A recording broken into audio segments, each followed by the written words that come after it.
ओम नमो भगवते वासुदेवाय नमः। अब आगे का अध्याय 13 पुरुषोत्तम मास महात्म्य कथा अध्याय 13 मैं आपके साथ यहाँ पे शुरू करने वाली हूँ। ऋषि बोले, हे सूत, हे महाभाग, हे सूत, हे बोलने वाले श्रेष्ठ, पुरुषोत्तम के सेवन से राजा धनवा शोभन राज्य पुत्र आदि तथा पतिव्रता स्त्री को किस तरह प्राप्त किया और योगियों को भी दुर्लभ भगवान के लोक को किस तरह प्राप्त हुआ। हे तात, आपके मुख कमल से बार बार कथानुसार सुनने वाले हम लोगों को अमृत पान करने वाले के समान कथामृत पान से तृप्ति नहीं होती। इस कारण से इस पुरातन इतिहास को विस्तार पूर्वक कहिए। हमारे भाग्य के बल से ही ब्रह्मा ने आपको दिखलाया है। सूत जी बोले, हे विप्रलोक, सनातन मुनि नारायण ने इस पुरातन इतिहास को नारद जी के प्रति कहा है। वही इतिहास इस समय मैं आप लोगों से कहता हूँ। मैंने जैसे गुरु के मुख से राजा धनवा का पापनाशक चरित्र पढ़ा है, उसको सब मुनि श्रवण करें। श्री नारायण बोले, हे ब्राह्मण नारद सुनिए, मैं पवित्र करने वाली गंगा के समान राजा धनवा की सुंदर तथा प्राचीन कथा कहूँगा। हे देश का रक्षक श्रीमान बुद्धिमान तथा सत्य पराक्रमी चित्रधर्मा नाम का राजा था। उसको धनवा नाम से प्रसिद्ध अति तेजस्वी सब गुणों से युक्त सत्य बोलने वाला धर्मात्मा और पवित्र आचरण वाला पुत्र हुआ।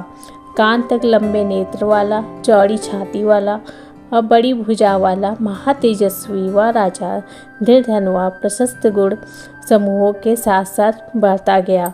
वह चतुर राजा धनवा प्रसन्नता के साथ गुरु के मुख से एक बार कहने मात्र से पूर्व में पढ़े हुए के समान व्याकरण आदि 6 अंगों के साथ 4 वेदों का अध्ययन कर गुरु को दक्षिणा देकर और विधि पूर्वक उनकी पूजा कर बुद्धिमान राजा गुरु की आज्ञा से पिता चित्रधर्मा के पुर को गया। अपने नगर में वास करने वाली प्रजा वर्ग के नेत्रों को आनंदित करता हुआ जिस पुत्र को देखकर राजा चित्रधर्मा भी अत्यंत हर्ष को प्राप्त हुआ। पुत्र जवान हो, संपूर्ण धर्म को जानने वाला हो और प्रजा पालन में समर्थ हो, इससे बढ़ के सार शून्य इस संसार में और क्या है, अर्थात कुछ नहीं है। अब मैं 2 भुजा वाले मूली को धारण करने वाले प्रसन्न मुख वाले शांत तथा भक्तों को अभय देने वाले श्री कृष्ण चंद्र की आराधना करता हूँ।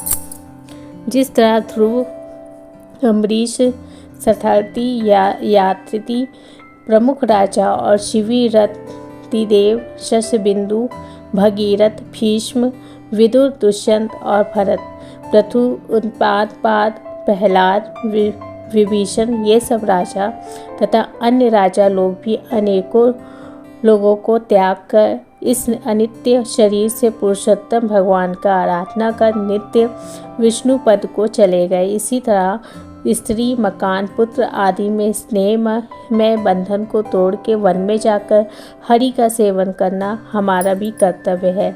ऐसा मन में निश्चय कर समर्थ राजा धनवा को राज्य का भार देखकर स्वयं विरक्त हो शीघ्र पुलह ऋषि के आश्रम को चले गए। वहाँ जाके संपूर्ण कामनाओं से निष्प्रह हो भोजन त्याग कर हर समय मन में श्री कृष्ण चंद्र का स्मरण करता हुआ तप करने लगा। कुछ समय तक तप करके वह राजा चित्रवर्मा हरि भगवान के परम धाम को चला गया। राजा धनवा ने भी अपने पिता की वैष्णवी गति को सुना। उस समय पिता के परम धाम गमन से हर्ष और वियोग होने से शोक युक्त राजा धनवा पितृभक्ति से विद्वानों के वचन में स्थित होकर पारलौकिक क्रिया को करने लगा। नीति शास्त्र में विशारद राजा धनवा अत्यंत शोभित, पवित्र और पुष्कर रावतकर नगर में राज करने लगा। अच्छे स्वभाव वाली विदर्भ राज की कन्या उसकी स्त्री गुण सुंदरी नाम की थी। पृथ्वी पर रूप में उसके समान दूसरी स्त्री नहीं थी। उस गुण सुंदरी ने सुंदर, चतुर, शुभ आचरण वाले 4 पुत्रों को उत्पन्न किया और संपूर्ण लक्षणों से युक्त चारुमती नामक कन्या को उत्पन्न किया। चित्रवाह, मणिमान और चित्रकुंडल नाम वाले ये सब बड़े मानी शूर अपने अपने नाम से पृथक विख्यात होने लगे। राजा दृढ़ सरगुणी, प्रसिद्ध, शांत, दांत, दृढ़ प्रतिज्ञ, रूपवान, गुणवान, वीर, श्रीमान, स्वभाव से सुंदर, 4 वेद और व्याकरण आदि 6 अंगों को जानने वाला वाग्मी, धनुर्विद्या में निपुण, अरिषड वर्ग को जीतने वाला और शत्रु समुदाय का नाश करने वाला, क्षमा में पृथ्वी के समान, गंभीरता में समुद्र के समान और समता में पितामह ब्रह्म के समान और प्रसन्नता में शंकर के समान, एक पत्नी व्रत को करने वाले रामचंद्र के समान, अत्यंत उग्र पराक्रमशाली, दूसरे कार्तिवीर वीर के समान था। नारायण बोले, एक समय रात्रि में शयन किए हुए उस राजा धनवा को चिंता हुई कि अहो यह वैभव किस महान पुण्य के कारण पुण्य हमें प्राप्त हुआ। न तो मैंने तप किया, न तो दान किया, न तो कहीं पे कुछ हवन ही किया। मैं इस भाग्योदय का कारण किससे पूछूं? इस प्रकार चिंता करते हुए राजा धनवा की रात्रि बीत गई।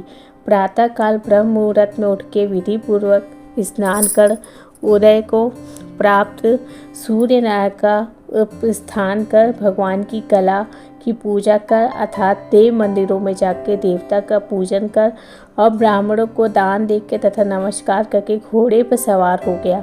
उसके बाद शिकार खेलने की इच्छा से शीघ्र वन को गया। वहाँ पे बहुत से मृग, वराह, सिंह और गाय को शिकार किया। इसी प्रकार राजा घरसंधवा के बाणों से घायल हो गए। कोई मृग प्राण सहित शीघ्र एक वन से दूसरे वन को चला गया। रुधिर गिरे हुए मार्ग से राजा भी मृग के पीछे गया, परंतु मृग कहीं झाड़ी में छुप गया। राजा उस वन में उसे खोजता ही रह गया। प्यास से व्याकुल उस राजा ने समुद्र के समान एक तालाब को देखा। वहाँ जल्दी से जाकर और पानी पीकर तीर पे चला आया और वहाँ घनी छाया वाले एक विशाल वृक्ष को देखा और उस वृक्ष की जटा पे घोड़े को बांधकर राजा वहीं बैठ गया। उसी समय पर कोई एक परम सुंदर सुगमा राजा को मोहित करने वाली तुलना रहित मनुष्यवाणी को बोलता हुआ आया। केवल राजा को बैठे देखकर उसको संबोधित करते हुए ही श्लोक को बार बार पढ़ने लगा। इस पृथ्वी पर विद्यमान अतुल सुख को देखकर तू को चिंतन नहीं करता है तो इस संसार को पार को कैसे जाएगा। बार बार इस श्लोक को राजा धृगंधवा के सामने पढ़ने लगा। राजा उसके वचन को सुनकर प्रसन्न हुआ, उस पर मोहित हो गया कि उस शुक पक्षी से जानने योग्य सार भरे हुए नारियल फल के समान अगम में एक ही श्लोक को बार बार पढ़ते हुए क्या कहा, क्या ये कृष्ण देवव्याप्यन के श्रेष्ठ पुत्र सुखदेव जी तो नहीं है जो श्री कृष्ण चंद्र के सेवक मुझको मूढ़ और संसार सागर में डूबा हुआ देख के राजा परीक्षित के समान कृपा कर उद्धार करने की इच्छा से मेरे पास आए हैं। इस तरह चिंता करते हुए राजा धृढ़ की सेना समीप आ गई। शूक पक्षी राजा को उपदेश दे के स्वयं अंतर्ध्यान हो गया। उस शूक पक्षी के वचन को स्मरण करता हुआ राजा अपने पूर्व में आकर बुलाने पर भी नहीं बोलता और निद्रा रहित होकर उसने भोजन को भी त्याग दिया। ते एकांत में उसकी रानी ने आके राजा से पूछा। गुड़ सुंदरी बोली, हे पुरुषों में श्रेष्ठ, ये मन में मलिनता क्यों हुई? हे भूपाल पृथ्वी के रक्षक, उठिए उठिए, भोगों को भोगिए और वचन बोलिए। देवताओं से भी दुख से जानने योग उस शूक पक्षी के सत्य वचन का स्मरण करता हुआ रानी गुड़ सुंदरी के प्रार्थना करने पर भी राजा धनवा कुछ नहीं बोला।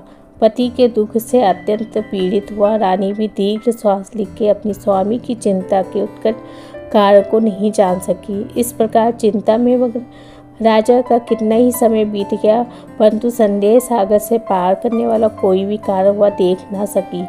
नारद जी बोले, हे मुने, इस तरह चिंता को करते हुए पृथ्वीपति राजा दृढ़ धनवा का यह क्या हुआ सो आप सुन कहें, क्योंकि हे मुने निर्मल वैष्णव चरित्र थोड़ा भी यदि सुना जाए तो पापों को नाश हो जाता है। दोस्तों, ये था अध्याय 13। अगली वीडियो में इसके आगे की कथा में लिख के आपके साथ उपस्थित होंगी। तब तक के लिए राधे राधे।